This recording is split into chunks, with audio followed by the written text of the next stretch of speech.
Welcome back to the Packers Corner. No game for the Packers this weekend, which means you can't lose. So we didn't lose any ground that way. Unfortunately, we saw a couple division rivals pull out snatch victory from the jaws of defeat. So we'll get in all that as far as what happened in the division this week and then look towards the Bears matchup. Schmitty, you might have some mixed emotions here. I'm excited to break it down with you. I want to start off with a headline that just came to my attention here. Maybe we got to talk about what quarterback we're going to face. We'll get into the matchup specifics, but reportedly Bears players are asking to bench Caleb Williams in favor of Tyson Bagent. Schmitty, I don't want to get into the matchup too much yet, but can we take us down the trip of what Caleb Williams has accomplished to date here? Well, Griffey hasn't accomplished much. So that's much as he had a great game against the Jaguars. Yeah, Griffey, I've always remained that he has arm talent. There's no question about it. I don't know sometimes between the ears, but we know all too well about that with our quarterback. They fired Shane Waldron, so I'm one to think that maybe whomever there's going to be calling the plays on Sunday against us, they're going to unlock Caleb Williams in some way. But if they want Tyson Bagent, if some of the veterans want to go that route, I mean, he has looked competent last year in Bagent. So I don't know. You probably don't sit the number one pick. That would be all two Bears. That'd be just like a Jets, Bears. You name the worst franchises right now. Like, that's a decision you make. Do not do that. We will see Caleb Williams on Sunday. If he does get benched, Griffey, I have lost all faith in Bears organization knowing how to run it, which I've said many times before that the coach need to clean house. Caleb Williams needs to be the starter Sunday. And maybe they started that process of cleaning house. Schmitty, I don't look for Caleb to be benched before the Packer game. I look for him to be benched during the Packer game. That is what we have to look forward to that way. You mentioned the Jets here, and I want to get your guys' comments on what we're seeing over there. Dad, do you have a bit of a soft spot for Aaron Rodgers and what's happening over there? Are you relishing in it? What are your emotions with them? The way I would couch this whole scenario that's playing out is after this last week of football, not watching the Packers and having to watch other teams, namely watching that Viking outfit play against something called Mac Jones, seeing what Caleb Williams did over there with the Bears, and then seeing our beloved Aaron Rodgers regressing into something we don't recognize. Jordan Love looks like the second coming. I mean, what are we complaining about? We've had a rough first half, and then I watch Mac Jones just demonstrate completely incompetent NFL quarterbacking, just brutal. I mean, how you cannot win that game against the Vikings when Sam Darnold tries to throw you the ball, and then Aaron Rodgers just what an absolute disaster over in New York. I can't even imagine what the papers are saying over there. Schmidt, you talk about the Chicago media being all over it. I mean, they're kind of used to this incompetence, but the Jets had their hopes up so high, and now it's just all come crashing down. So and with all that as a backdrop and perspective, my goodness, watch out. Jordan Love's going to tear him up the second half. I'm completely renewed. My faith is at an all-time high. Well, we saw, the Vikings and the Lions eke a couple out. So in the standings, we didn't gain any ground. How do you feel, though, Schmitty? Is the division still in play here? We're a couple games back on the Lions. They, of course, beat us head-to-head. But seeing Goff go out there and throw 5 picks and still get the victory, of course, against the Texans, or seeing Sam Darnold to have a similar type performance and have to eke it out against the Jaguars, you think we can sneak back on these guys? If you told me that we win all of our division games here on out, I say we definitely clear the Vikings. The Lions just might be a runaway train that no one's catching. Especially we watch that performance against the Texans. How the heck do they pull that game out? Yeah, we can do it. We can do it. But the problem is that I think this is definitely a harder half than the front. We went 6-3. That's a job well done. But you really need the Jordan Love of last year, the last 8 weeks. Like, he needs to have that type of performance to make this team get to that point where we are talking about them getting winning the division, maybe getting the first round bye. I mean, that's rattle off 8 straight wins, be 14-3. Yeah, that I think that's worthy, because I don't honestly think at 13-4 do you catch the Lions. I think that's how good the Lions are playing. So it's possible. I'm not holding my breath for it. Just be clamoring for 11 wins and an eke into the playoffs. I always like our chances when we're the 6th or 7th seed. Well, and playing on a dry surface then, and a warm surface as well. So we'll see what that comes to look like. Dad, we were talking off air here just a little bit before we got rolling about, hey, it's almost too bad Aaron Rodgers wasn't healthy last year. You guys laughed at me. I said our only problem last year, if Aaron would have been healthy, is that they might bench him before he hits the what was it, the 60%, 65%. I forget what the number came down to last year, Mark, for us to get a first round pick. I think if he's healthy, they're flirting with top 10 pick for us maybe again. Would we have hit on a pick like that, though, is the bigger question, and we haven't seen a performance out of some of those high picks of late here. Right now, the pick that we got for Aaron Rodgers is Mr. Edgerrin Cooper, if I'm not mistaken. And that pick may end up to be better than our last 4 or 5 first-round picks, gentlemen. If you start to analyze this, we were talking about this before we aired. Darnell Savage finally made a play for the Packers. Too bad it's when he's no longer on the team. Thank you very much for intercepting Sam Darnold in a big way and running that ball out of the end zone. If you'd have done that. He had a big one against Dallas. I got to give him his due. Yeah, and then he drops the one against San Francisco when it puts us in the NFC Championship. So goodbye and good riddance. We don't have to relitigate the Darnell Savage thing. I think Schmitty and I will both save each other that pain in the neck. But right now I'm not ready to cast judgment quite yet, but we have a couple guys on the team by the name of Lucas Van Ness, who's got a little more time, and Quay Walker, who's fast running out of time, to prove that they wouldn't be better replaced by an UFTA, an unfree drafted agents, as the Norwegians say. Eric Wilson looks like he's the much more instinctive player, and we've talked about this a little bit. And Lucas Van Ness, has he done anything? Can we name a single play the man has made? And so these are top premium picks. So, Cootie's done so much other things well that it's a kind of a little bit of an asterisk. And if you remember properly, Ron Wolf did not draft well in the first round either.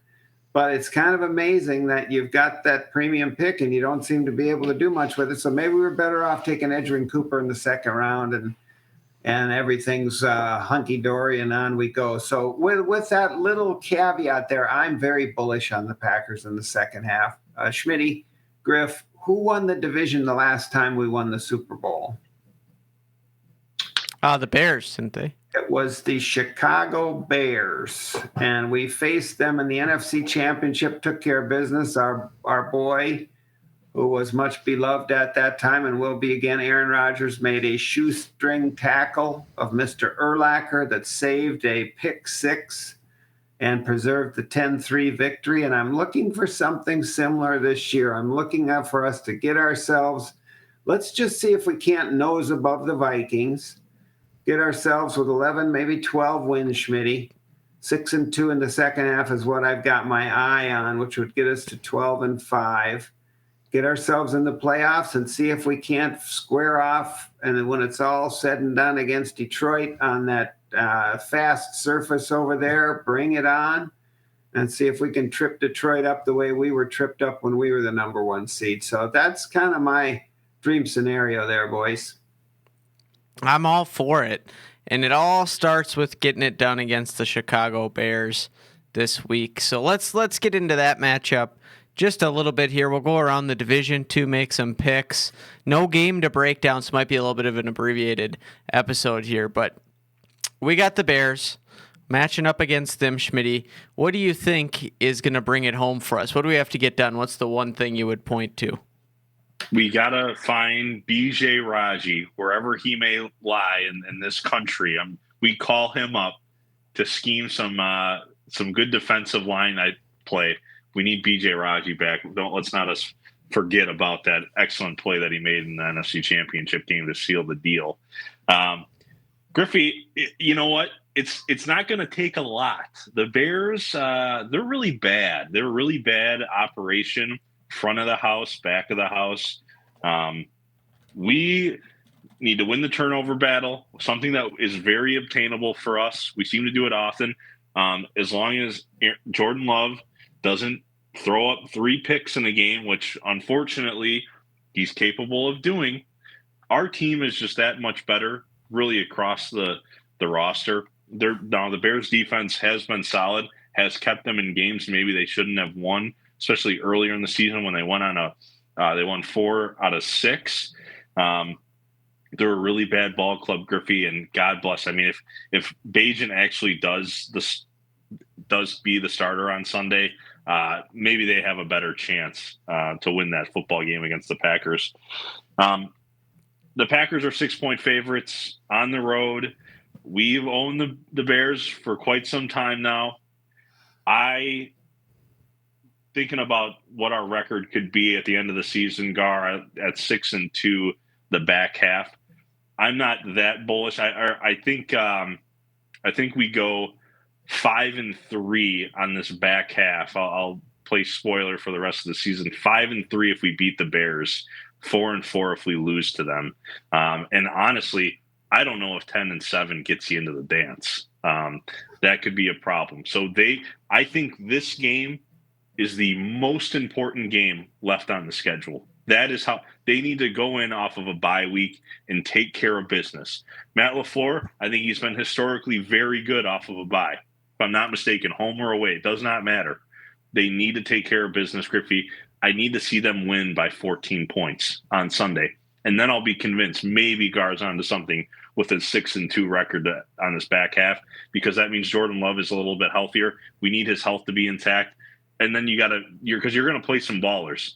The Niners the Dolphins even took care of business against the Rams. The Dolphins are now a scary team. That's not a shoe and win like I thought it was going to be about a month ago. So you got the Lions, the Vikings, we're in the gauntlet now. So you got to take care of business on Sunday.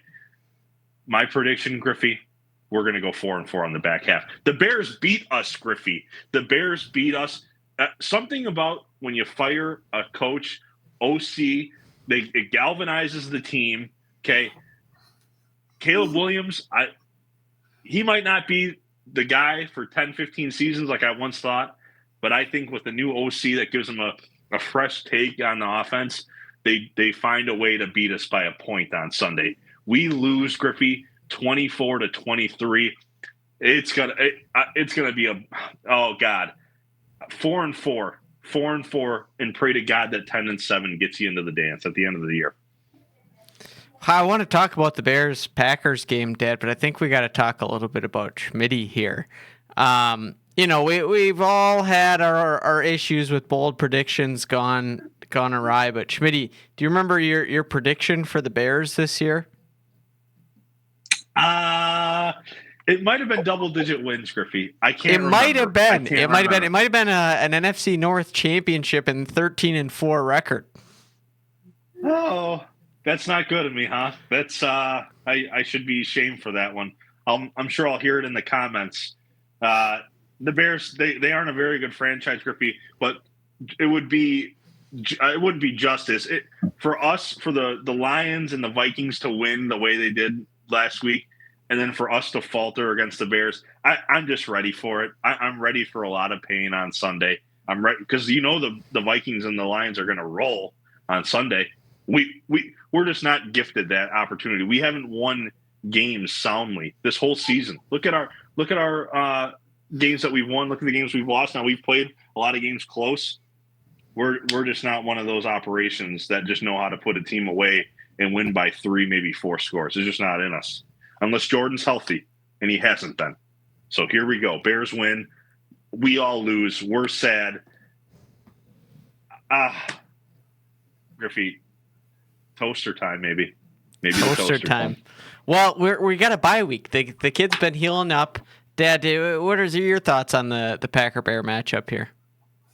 Well, here we are coming out of the bye week, a little bit of a moratorium on the first half of the season. Schmitty is right in one sense. This will be the Bears' Super Bowl. They've had some disappointment, but if somehow they could pull off this victory over the Packers, it makes their entire season, turns everything around. So they're in total disarray. They just fire their offensive coordinator. The coach doesn't even know who's calling plays. I'm not sure the team knows who their quarterback is. It would be too easy to pick on Schmitty and draw comparisons to Cade McNown with this Caleb character who can't carry the locker room and doesn't inspire anybody, even though he's got arm talent. He doesn't have any head talent.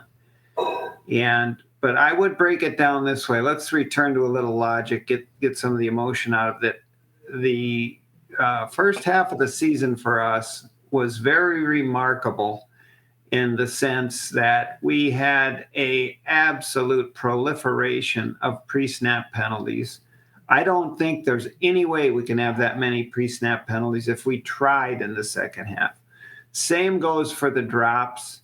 I'm not so sure who Christian Watson and Dontavian Wicks are, but I'm pretty darn sure there's something a lot better than what they showed us in the first half. I don't know that they're great, but I think that when they return to the mean, that will look better. Griff, you and I have talked about turnover-worthy plays by quarterbacks, and it turns out Jordan Love's turnover-worthy plays are not really that much different from several other quarterbacks who have significantly fewer interceptions. The balls just bounce the wrong way. So I think the mentor, Coach LaFleur, is going to be harping on some of these points. I think you're going to see fewer turnovers by Jordan Love. I think you're going to see fewer drops, fewer penalties. And I think you're going to see a team that begins to build towards something important here in the second half. And that is all contingent on the fact, as Schmitty says, that you come out and give care of business against the Bears, because if you don't, it's going to be a whole different discussion. But I've got the Packers in this one. They're going to figure out a way to get this done against a team that's in disarray, although it may take a little time to put it away. They're going to end up getting this done by 7 points, something like 31-20. No, the Bears aren't going to score that many points. 24-17, something like that. 17. Caleb Williams has led the Bears to 0 touchdowns in the past 2 weeks combined. This kid, I told you I wouldn't touch him with a 10-foot pole. In our draft episodes, I said Michael Penix, J.J. McCarthy.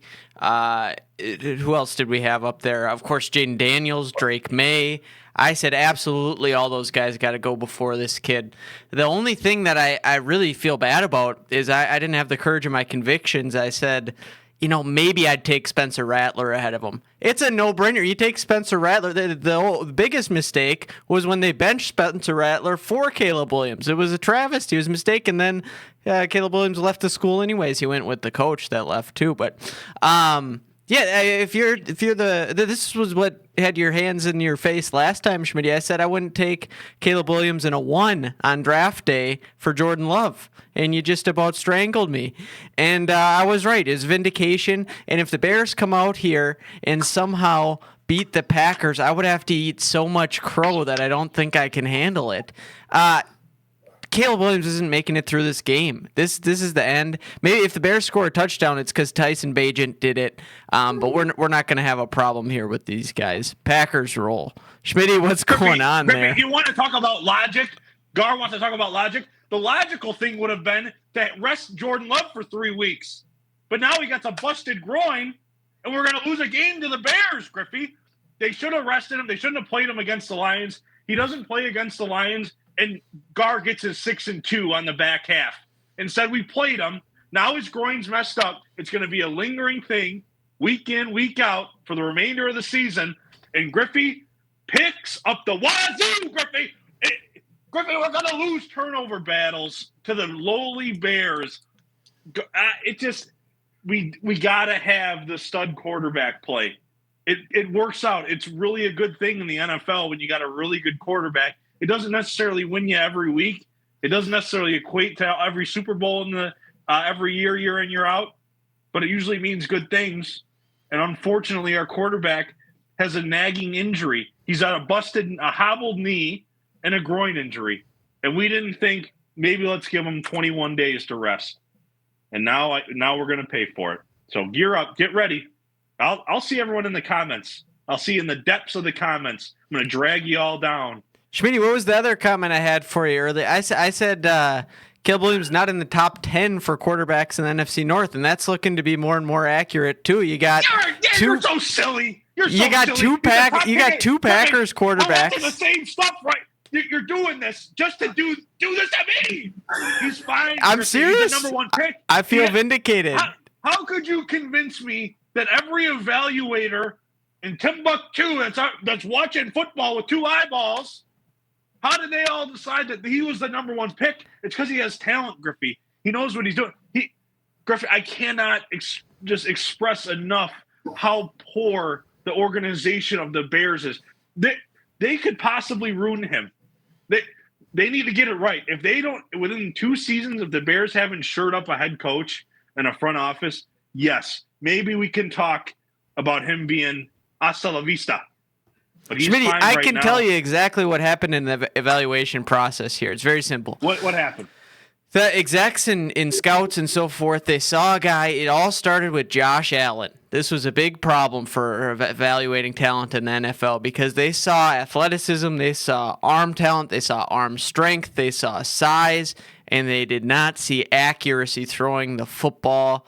And every talent evaluator that saw Josh Allen develop as an accurate passer and improve that skill said, we're going to change the way we analyze things. Instead of looking for the complete package, the Peyton Manning, the general out there that is accurate, they said, we're going to find the freak athletes that have a couple skills that nobody else can match. They saw Lamar Jackson emerge. They saw Jalen Hurts seem to emerge as a passer, although it was largely to the credit of having Devontae Smith and A.J. Brown out there. And they said, we can take these freak athletes with a couple really impressive skills and we can fix them. And that's why you're seeing the type of guy. That's why you see the Anthony Richardsons at the top of the draft. That's why you're seeing the guys like Caleb Williams. And they're wrong. You needed a Drake, but you need a J.J. McCarthy. The kid's a winner. And unfortunately, we're going to rue the day that the Vikings got him. That's what's wrong with the talent evaluation. You made it just a little too complicated. Schmitty, this is a cry for help. We need to come over there and help Schmitty, bail him out. This is no more complicated, Schmitty, than the team that picked Mitch Trubisky instead of Patrick Mahomes did it again. They shit the crapper, and they took this weirdo with painted nails and a purse instead of Jaden Daniels or Drake May. And they did the Cade McDowell deal all over this West Coast goofball. Everything in the country that's loose rolls to the coast. All the nuts and fruits are on the coast. And they took another nut and a fruit from California. And now they're going to rue the day. And the problem starts at the top. Poor old Papa Bear, George Hallis and his relatives. I'm sorry, George. Hallis got to be rolling over in his grave watching these idiots run the show over there in the Bears. And it's a sad deal, but we got to make darn sure we step on their neck while they're down because God knows they're going to raise up and give us everything they got. And that's one thing I'll agree on with you, Schmitty. But boy, they can't make a pick to save their lives at quarterback. It's unbelievable. Griff, you said looking at their schedule, and here, Schmitty, this is the cold, harsh reality. They are going to be in the market for a number one draft pick for quarterback next year because they're not going to win 2 more games this year. They play the division twice, as well as, so that's 6 games. Every division four, they haven't played anybody yet, as well as the 49ers and the Seahawks. The Bears aren't winning a game the rest of the way. It's not going to happen. I'm sorry, Schmitty. Even with Tyson Bagent, they're not getting it done. With an upgrade at QB, it's not going to help. The other thing that we got to get into is, well, Caleb Williams is an East Coast guy, of course, originally. Jared Goff, a West Coast guy, Dad. He seems to be getting it done just fine with the Detroit Lions, and they have the matchup playing the Jacksonville Jaguars, who both the Packers and the Vikings seem to struggle a bit with. Caleb Williams actually had no problem against them. What do you make of the Lions matchup against Jacksonville this week? Well, Jared Goff threw, 5 interceptions last week, and somehow Houston gives him the game. I don't want to hear another word about C.J. Stroud compared to Jordan Love. Give me a break. Cut it out. This is just ridiculous nonsense. And so Houston had a nice season last year, and we're seeing what are they against the North? 0-3? Or they lost to the Vikings, Packers, and Detroit now? So they can't even. They're with the Bears if they're playing in the NFC North. They're duking it out with the Bears for last place in the NFC North. So that's what we got to say there. Now Jared Goff will have a much better game this week. They escaped somehow with that victory, and then Schmidt's right. That's probably the victory that almost assures them of winning the North Division. Because had they lost that game, we were maybe ripe to catch them. But they're going to win this week without any problem. They will play much better. They'll play error-free football and return to who they are. And I would just say real quickly, Schmidt's worried about Jordan Love and that groin injury. Don't you worry, Schmidt. We're going to be running the ball with Josh Jacobs up the middle, Josh Jacobs right, Josh Jacobs left, 5 yards, 8 yards, 10 yards, a little play action pass here and there. And Jordan Love won't have to break much of a sweat. Get one kick from McManus and kneel the ball out the rest of the game and just let Caleb cough it back up to us. It'll be a wrap. That's one thing. He hasn't turned the ball over a ton, Schmidt. I look for that trend to change. But focusing on the Lions-Jaguars game here, do you have a controversial pick? You going to stir the pot here, or are you going status quo? There's no controversial pick, Griffey. The Lions are going to roll. Goff throwing 5 picks, insanity. I mean, I think he's up there leading the league in completion percentage. How do they not just do give him the Josh Jacobs treatment on Sunday, left, right, up the middle, every which way they want to with Gibbs and Montgomery? So I don't see how it's close.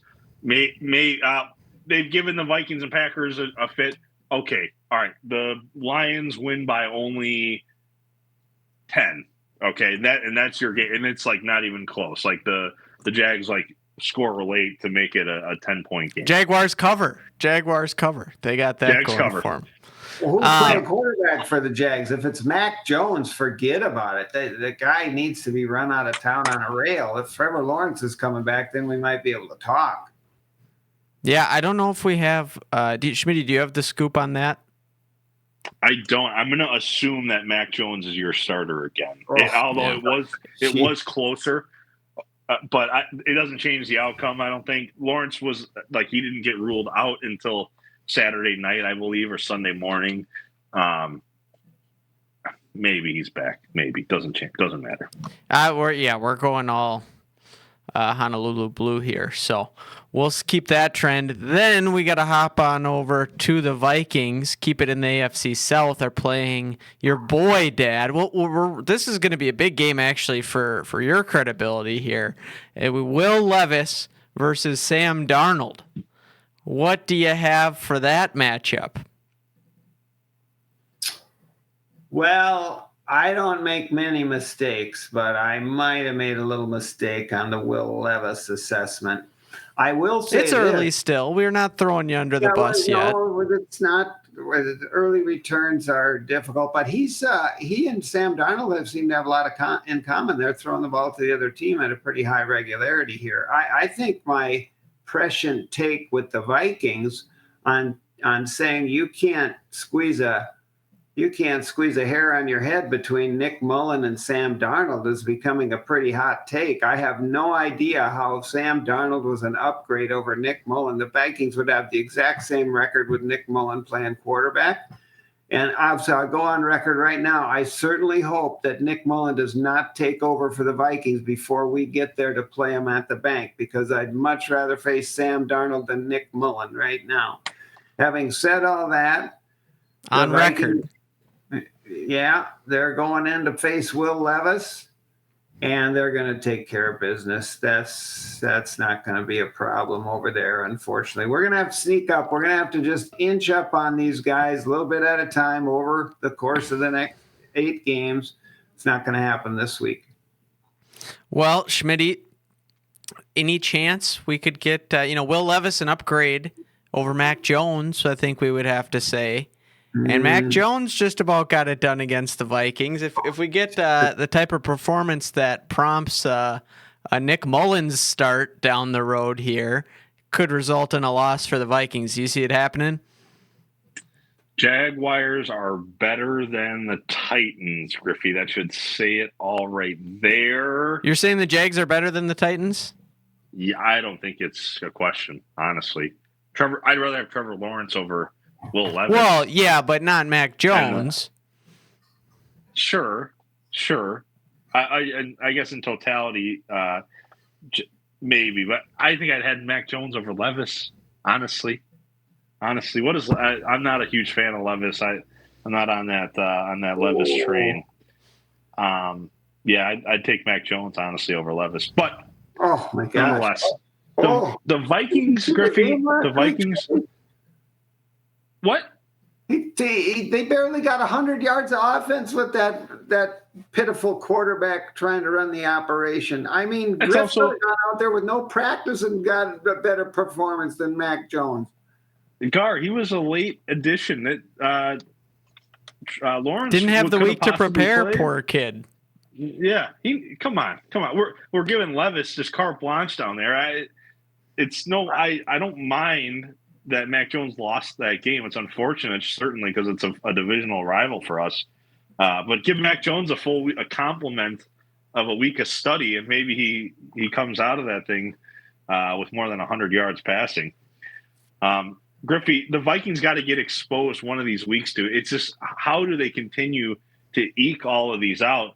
And you know what, man? They're not going to. They're not going to eke one out. I'm so sick of this team winning football games. The Titans will win this game, Griffey. It'll be something really cool too. It's gonna knock your socks off. They win. It's like a punt return for a touchdown to seal the game. It's gonna be spectacular. Take the Titans money line. It's my lock of the week. Schmitty's lock of the week. Lock it in, baby.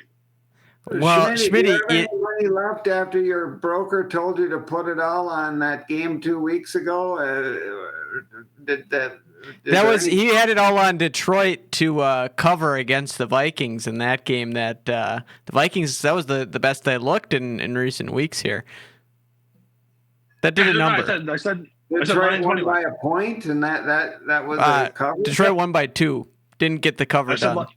Didn't get the cover, so the money's gone. The stockbroker gave you poor advice. You got that pyramid of success, but that's the top of the pyramid where you make the high-risk betting, not the whole pyramid. So tell your stockbroker we got to preserve capital at the base of the pyramid now to get your financial. I think Schmitty's saying he had this money line, but I'm pretty sure the record shows otherwise. Listeners, please, someone help me. I think I said money line in that episode, and that's a new segment. We're going to do Schmitty's locks of the week. I'm going to make so many people and this good listeners money. I'm going to feel so happy about myself. I'm like the Santa Claus, Griffey. Christmas is coming. I'm Santa Claus. That's me. Schmitty's locks of the week. I like it. That'd be like the reverse Kramer, the Twitter that does the opposite of the Mad Money guy there. We got the Vikings getting it done this week is my pick on this one. No big shocker. I'm clean chalk on this one across our NFC North picks if I can get the right button clicked here. I got to tabulate the records, boys. We'll get that done for next time, but I'm keeping it chalk. Schmitty, you really zigzagged us there. He said the Jags are better than the Titans. He said Mac Jones is better than Will Levis, and he said, but by God, the Titans are getting it done this week. Schmitty's lock of the week. That's how winners win, baby. Zig and zag. Zig and zag. Oh, man. Well, any final words for the viewers here? Schmitty, what do you have to leave us with? Griffey, I have a best man speech to give on Friday afternoon, okay, in the great state of Florida. Absolutely just nervous. I'm looking at the sheet of paper right now, trying to come up with words. Very, very nervous. I'm even more nervous about our dear friend Jordan Love on Sunday. Please, God, Griffey, can we keep it under 3 picks on Sunday? Can you promise that to me? Yes. I think the Packers, if they win the turnover battle, +2 on Sunday, they will win the game. Now, it's not my pick because that's not going to happen because Jordan Love's going to throw 4 interceptions and make us look like a fool. And then we're going to talk about the Packers not making the playoffs. That's how it's going to go next week, Griffey. All the talking heads, we lose, and then it's, is Jordan Love good? No. Are the Packers in a decline? Yes. Then we start looking at first-round draft picks. Lucas Van Ness, bust. Rashawn Gary, bust. It's, Griffey, it's, like I said, it's the biggest game of the year for us on Sunday. If we lose, oh, my goodness, everyone and their mother is going to have something bad to say about the Packers. So win the turnover battle, and we don't have to deal with that. I give Kevin a little anxiety, but the sky is not falling, my friend. Best man speech is going to go wonderfully as well for you there, too. Maybe you'll have to regale us with a story of how that goes next week. And you do plenty of ad-libbing and zigzagging here. Just give him a little zigzag on the mic down in Florida on Friday.